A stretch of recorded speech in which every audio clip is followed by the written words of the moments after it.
Do you remember in the last King Kong movie when Kong is violently gunned down and it's pretty bloody? And he was definitely dead? Well, scratch that. He survived and has been on life support awaiting a heart transplant for these last 10 years. That idea for a sequel itself is pretty ridiculous and sounds much more entertaining than just doing another reboot of the original. And honestly, the 1976 King Kong is kind of a slog. But King Kong Lives is definitely a memorable sequel. Coming out a whopping 10 years after the 1976 King Kong, and with the star power of Brian Kerwin, and the slayer of Terminators herself, Linda Hamilton. They're definitely not Jeff Bridges and Jessica Lange. Now, actually, I think these two are much better. I have nothing against you, Mr. Mitchell.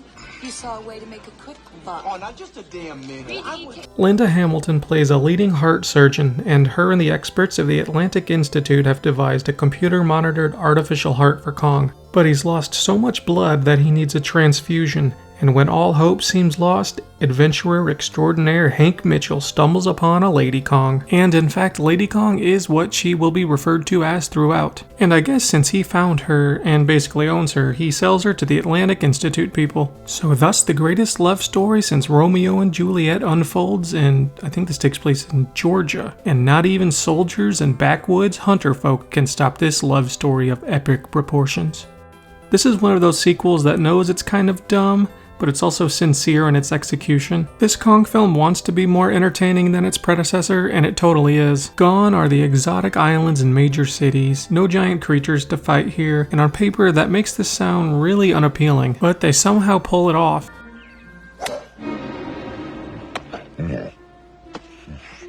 I certainly wouldn't have predicted a Kong adventure happening in the southern United States, but when your Kong movie knows it's a B movie and mostly embraces that, it's definitely much more fun. Of course, the human characters in giant monster movies are universally the least interesting aspect, and we're mainly in it for the spectacle of the practical effects at work, and that's still mostly the case here, but Brian Kerwin is having a good time as the lead. He starts out as an adventurer in it just for the money and is enjoying the celebrity he's attained through catching a female Kong. He has a pretty solid arc as a character, although he'll never be hunky Jeff Bridges, but in Kong films he's got him beat. Linda Hamilton as the surgeon and love interest is pretty good as well. She may not be able to compete with the Jessica Lange performance from the first, but she's good.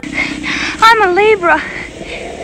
What sign are you? She's not presented like a ditzy blonde piece of Kong candy, and actually does things here. How can you not have a smile on your face when you see surgeons using giant tools to put a fake heart in a giant ape? Even though this movie gets pretty goofy at times, it still feels pretty sincere and makes me like it even more. Transplanting Kong to the south is enough of a sell for me, so giving him a love interest and fighting the military and southerners, it's icing on the cake. The premise of King Kong Lives definitely sounds more like a schlocky Kongsploitation flick, but this is in fact the only Kong film we got of the 1980s. Like the original King Kong, there's tragedy, but it's not nearly as much of a bummer. Overall, it's a much more enjoyable watch than the 1976 version. Is there enough Kong mayhem and destruction in the sequel for me? Not exactly, but there are some entertaining kills, ridiculous moments, and plenty to delight any Kong fan. Two Kongs will always be a good time, and you throw in an epic, daring rescue mission, and then I'll certainly be pleased.